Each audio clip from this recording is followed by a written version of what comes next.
Hello, everyone, and welcome back to another episode of BPM RealTalk. I'm your host, Mark Khabe. It's my pleasure to have you here with us today. So, look, our mission for BPM RealTalk has always been to inspire, inform, and empower the community of BPM practitioners around the world. So we have our excellent guest today, Inus Smith, who is actually a seasoned improvement leader with over 25 years of experience in various industries. So welcome to the show, Inus. And I think Thanks, it Mark. will be really great for everybody to get a bit of understanding of your background, your experience. So why don't you probably start with introducing yourself, so audience knows worries. Thank you. what's happening. Yeah, that's great to be here. And as you say, it's a really interesting topic. I don't profess to have all the answers, but as you say, I've worked in operational excellence, business improvement, process improvement for going on 25 years now. Just before I moved to Australia from the UK 22 years ago. Before that, I was in the military for a few short years. And I did some kind of operational roles in the kind of telecommunications space. Came over to Australia in 2001 and have been firmly in business improvement ever since. I've been fortunate that I've worked in Europe, in Africa, in Australasia, and had roles where I've been kind of a general manager level, I guess, with some large teams of up to 120. All the way down to being a single consultant going into an organization for a 6-month contract and everything in between. So, and during that time, I've certainly seen a lot of improvement initiatives fail, seen a lot of transformation programs fail, but I've been lucky that, I've witnessed and been part of some that have succeeded as well. So, it's really good to be here. I'm currently the program manager for operational excellence at Babcock. Babcock's a global, fairly large defence contractor.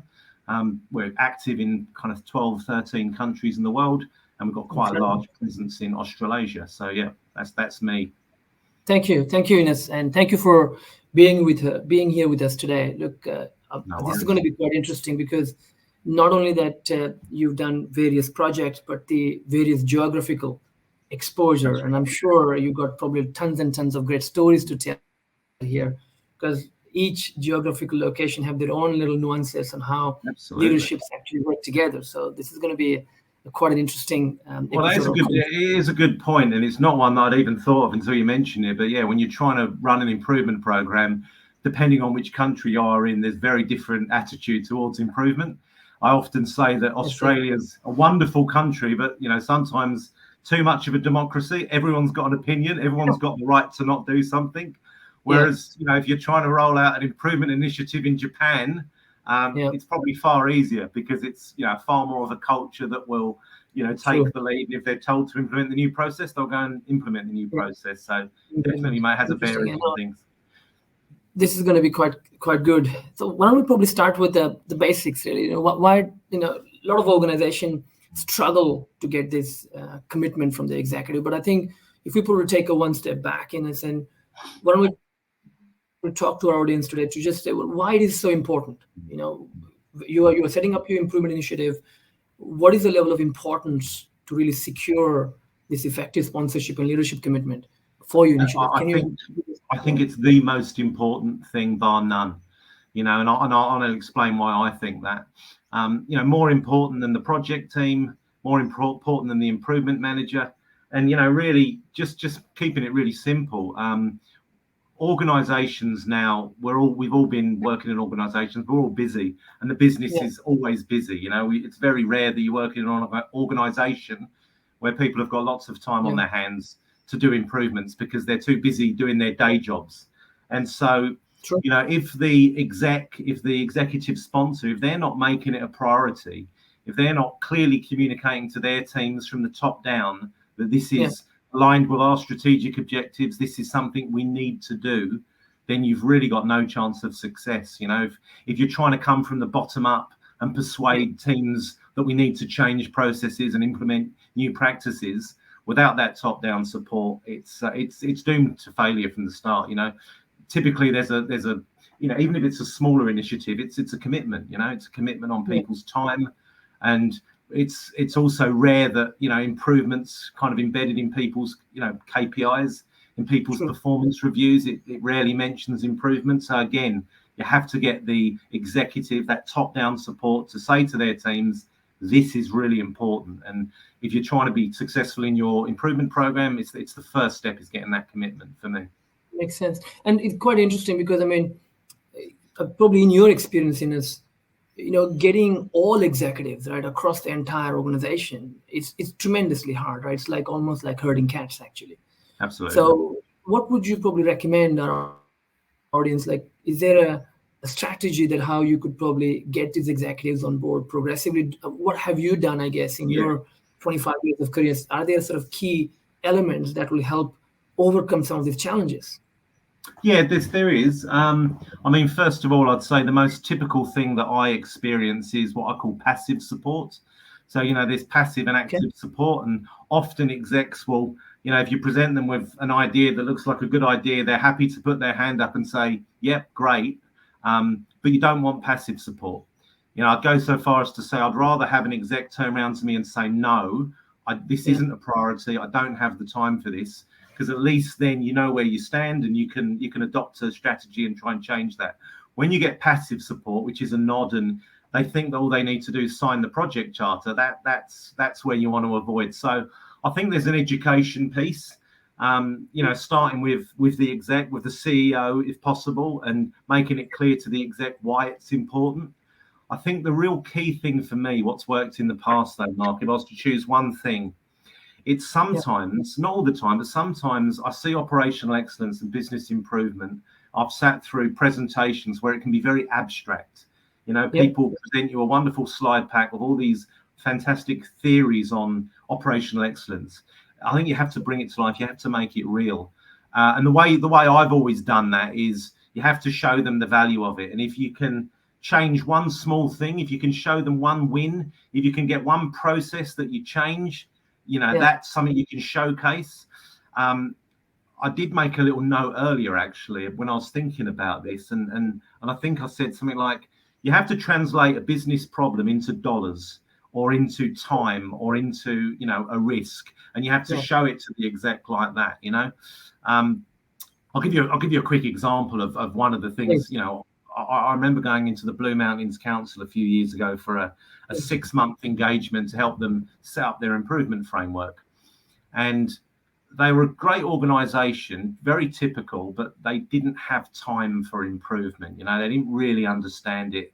And they'd sat through a number of kind of, again, operational excellence presentations.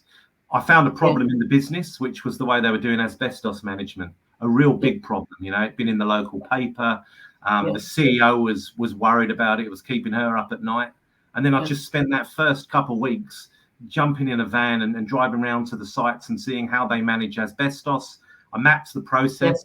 I actually used the Prime BPM tool. We mapped the as-is process. We found out how often are they having to do this manual process, filling in registers, driving to the next site, getting someone then to upload the data, which then refreshed overnight, and played it back to them and said, this is taking you guys 20,000 hours a year or whatever it was.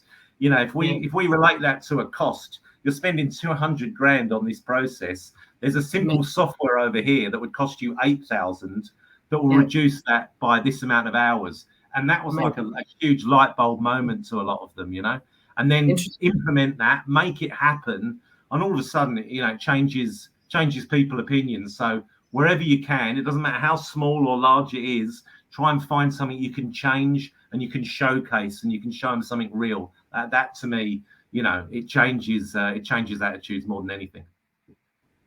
Amazing, really. So I think what I'm hearing from you is there's a couple of key points. Really find doesn't matter what it is, but the really active problem in the business that can grab attention of the executives. And I love the analogy what you talked about, the active support versus the passive support. And we all really fall to this passive support really quickly, and then get bogged down into it, and the weeks and months and sort of almost 6 months pass and you haven't really made any progress because you really don't have that active support. No, They haven't made it a priority. that's right. It's quite amazing, and it's quite simple and common sense in a way, but because we are so bogged down into the whole methodologies and what we're going to do and how we're going to do it, we're not really probably thinking about those a couple of small things. No, I really love that, and I think you giving that real life example, what you said, is that asbestos management in the council, it was really bugging them, right? So it was getting a bad press, so that means it was an important problem for the council to address,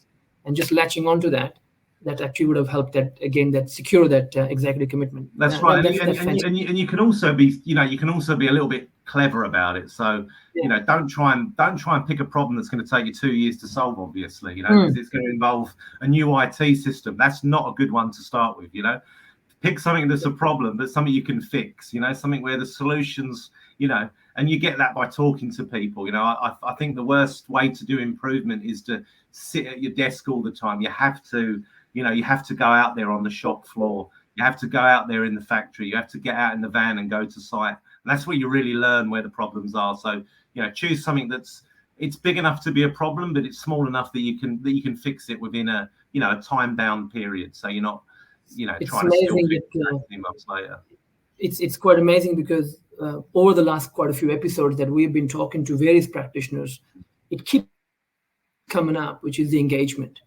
And I think you again hit it here, which is, get out there. Don't sit in your dark room and draw some pretty pictures or build some fantastic slides. No, get out there and do an engagement. And I think that really it's quite an amazing thing. Okay, talk about a bit of on. I know you gave us an example, real life examples of how it actually helped you gain that sponsorship.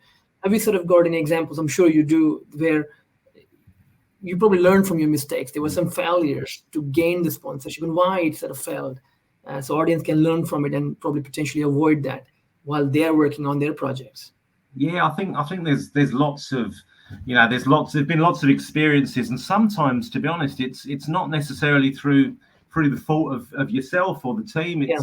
It's the company's maybe not ready for it. I think the biggest mistake we make is you push forward with an initiative before you've done that planning phase, before you've got that commitment. So the number one thing there is, I would say don't go ahead with it until until you've got that commitment, until the sponsor understands what the initiative is. I was fortunate. One of the best kind of jobs I had. We have the National Broadband Network in Australia, which was a huge, multi-billion-dollar infrastructure project to deliver fibre to every home in Australia. Right. It was brought in by the Labour government in about 2008, 2009. Yeah. And I was the general manager for improvement, right at the very start of that kind of company, and built the team from the ground up. And I was much less experienced then, at that level of, we were talking, some of the projects were kind of almost multi-billion-dollar projects, it was kind of crazy. And I probably was a little bit naive and didn't have the experience myself. And we pushed ahead with initiatives without really kind of having that full commitment and support. And, sometimes we grabbed some wins, but they ultimately fell flat. But the best example I've ever seen of, sponsorship and active leadership would be the government changed. I think I'm going to guess and say, let's say 2011, 2012. And I think the Labour left and the Libs came in. Malcolm Turnbull became the communications minister, and he brought in a CEO called Bill Morrow. Yes. Now, it's the one time in my career I've worked in a big company where we've had a CEO come in who is a Lean Six Sigma black belt. Bill Morrow was a guy who, he was known for going to companies around the world and turning them around, in short space of time. And I guess I saw him come in, and it was quite amazing what he did. I think on his second week, he asked me up to his office, and he said, I need to understand the processes for this company. I need to understand the end-to-end value chain. Help me out here. And started mapping on his whiteboard. And I just was like, wow, this is different. We've got the CEO here. And from the second he walked in the door, he just talked process, and he changed the language. He changed the culture. Over time, every single manager in the company that had direct reports had to do a green belt, Lean Six Sigma green belt.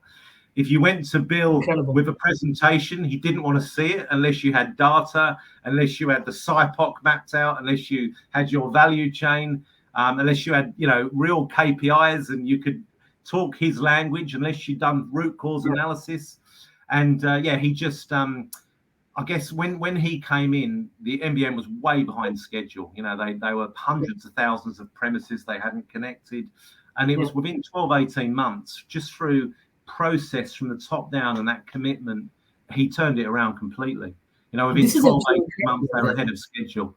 And that was probably, the highlight of my career as an improvement professional, to see what a difference like real strong leadership can make in that space. Even the exec became green belts. So when you went in front of the executive committee and you brought up your slide pack with your fishbone, and they understood that. They would question it, and they would ask you the 5 whys and all the right questions. And so that looks like it became a DNA of the 100%. organization, really. And that's an amazing example, like what the top-down engagement can actually deliver back into the business, and then absolutely back out to it.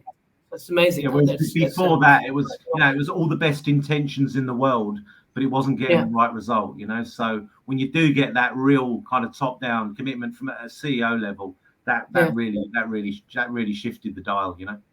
No, and you touched upon a really interesting point actually about some of the failures the organization experienced to gain the executive commitment is the organization readiness. Can you talk us a little bit, like, if our audience need to probably do a bit of an assessment of their initiatives, and is organization ready for their initiatives? What would be sort of those 3-4 key points they can kind of really checklist out to say, okay, do I have this before I embark on the initiative to gain that executive commitment? So can you talk about organization readiness a little bit? Yeah, absolutely. Well, I guess the first thing for me would be, like, if you've got an active project and you've got a sponsor, it sounds weird, but I always think about the sponsor actually works for you. We always think we work for the sponsor, and that's the wrong approach. The sponsor has to understand what their role is. So my first thing, if I came in and looked at a project to see, why is it not performing as we need it to? Why is it not delivering? Why is it behind schedule? Whatever, is to do a sponsor assessment. And you mentioned a checklist, but I actually do have a checklist, and it asks questions of the sponsor, like, is the sponsor actively engaged? Do they attend workshops? Do they send out communications? Are they at the right level in the business? Are they capable of leading their people through the change? Do they understand their role? And then there's those kind of 10 key things about what the sponsor actually has to do, which is active participation in the project, communicating it down, removing roadblocks, all those kind of things. So that's the first one. And I think the second one is, to gain that initial endorsement before you even go in front of the sponsor, you have to make sure, there's 2 things I'd say. Number one would be, you have to make sure that your initiative you're proposing is aligned with the company's objectives. So if I'm going in front of the head of operations, I want to find out what's the head of operations' most important goals this year. And I need to make sure that what I'm proposing aligns to that, because if I'm coming with something from left field over here that doesn't align with any of his objectives or KPIs, it's a pretty tough sell. The second thing, which is more a tip really, that I've found useful, is find those people in his team or her team that are the influencers. And it doesn't always have to be hierarchical, it could be the trusted production manager, because when you go in front of someone and say, look, I've spent the last week or 2 working with James, and we both agree that this is an issue and it's stopping the production teams from doing X. And then you break it down, as we talked about earlier, into this is what we think it's costing you, or it's really introducing a risk to your business, and then you give them a commitment and you say to them, I can commit to you that in this period of time, we can fix this, all I need from you is this. So it's breaking it down for them. It's making sure you've worked at the level below them to really understand the problem, and you've got those people on board. And then it's making sure that it's aligned with their objectives, because, ultimately, if you're an exec, that's all you care about, right? True. And this is quite simple, actually. I loved what you talked about. Is your sponsor actively supporting your project? And it goes back to what you talked about right at the start of the episode, which is, do you have an active or passive support, right? And Right. gaining that active or passive support. And this kind of really helps now our audience to understand what when you mention active support, what is exactly active support looks like. Absolutely. Right? And if that's probably active support is not in play, maybe you need to probably go and get another sponsor inside the business. So Absolutely. that's quite amazing what you talked about.